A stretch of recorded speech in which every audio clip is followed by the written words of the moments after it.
For the next 2 weeks, the First Army continued to advance, fighting through the almost impregnable wall of closely spaced German towns, towns which had been skillfully fortified and bitterly defended, towns like this one, Hamich, which the 1st Division captured on 20th November and from which it pressed onward.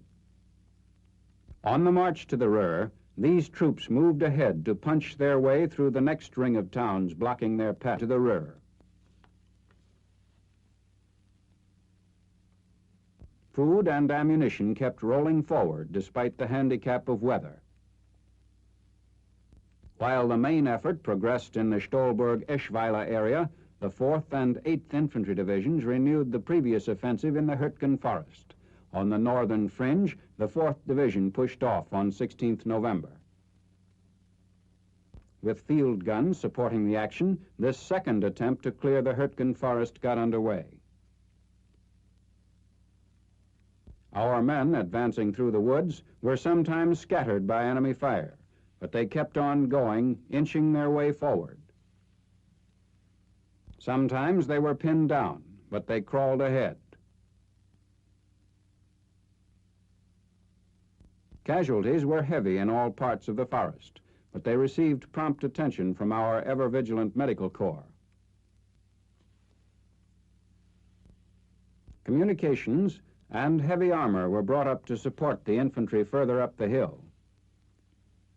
The advance continued successfully as the 4th Division drove on towards its objective, the town of Großhau, where it crushed the last German resistance on 28th November.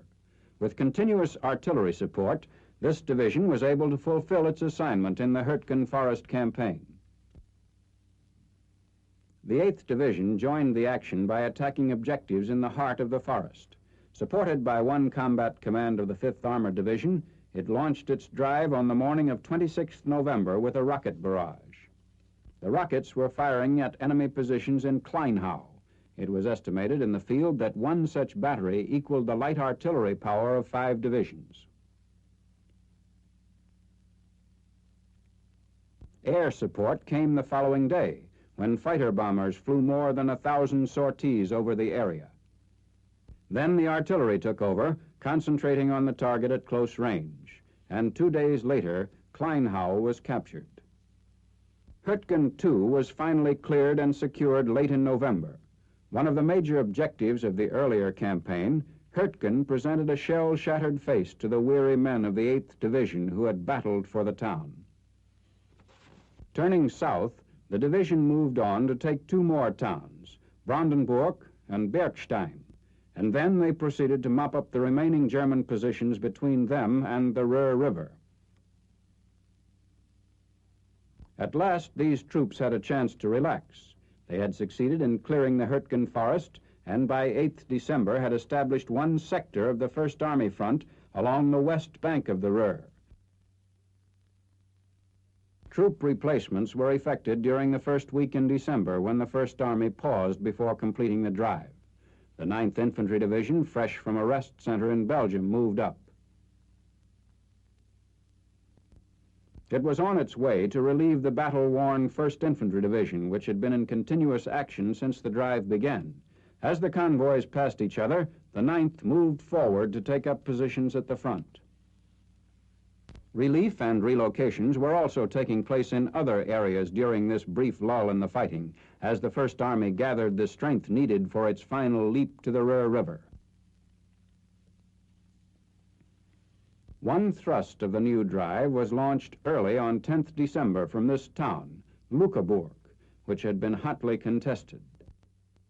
Attacking through Inden, we began to close in on Pier.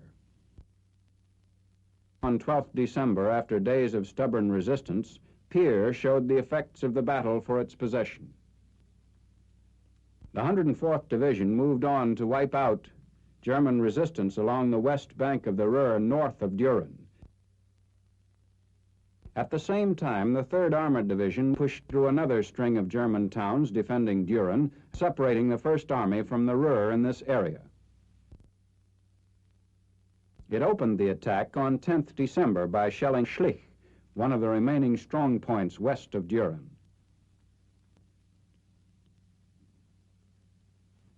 Men of the newly arrived 9th Infantry Division went into action in close coordination with the 3rd Armored Division. Objectives in Schlich are visible in the distance.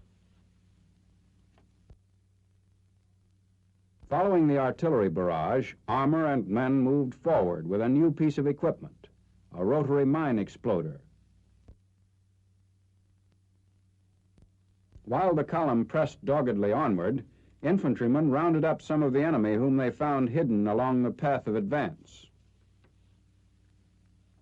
Up ahead, our men had to dig for what shelter they could find. The lead tank had been hit. The fire spreading caused a series of explosions. Meanwhile, gunners at closer range continued the attack, pouring in a steady stream of fire until late in the day when the ceasefire order was given.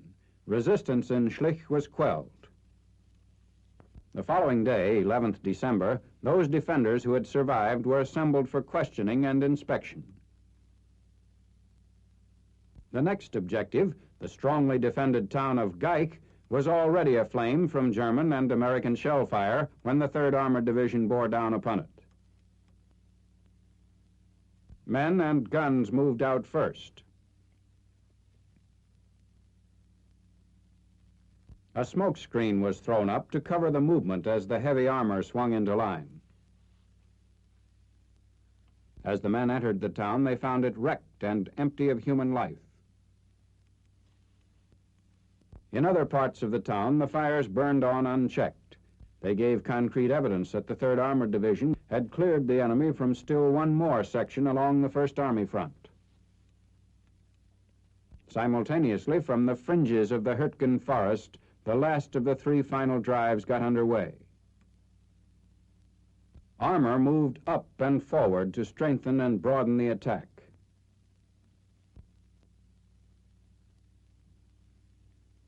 Infantry of the 83rd Division, recently brought up to the line, were marching toward the last objective in this campaign, a suburb of Düren.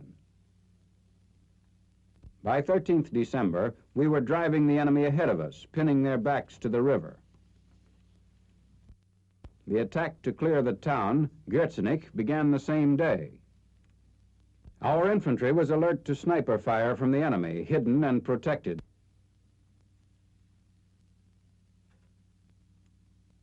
In some parts of the town, resistance was so great that it was necessary to blast the Germans out of concealment and to hunt them out individually, both inside the city and on the outskirts. Among those taken prisoner were a number of women who had been collaborating with German soldiers.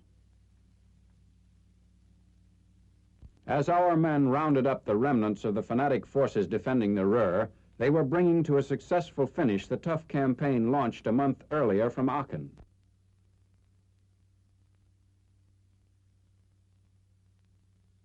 The First Army had won through to its objective and stood ready to pursue the foe in the next phase of the offensive into the heart of Germany.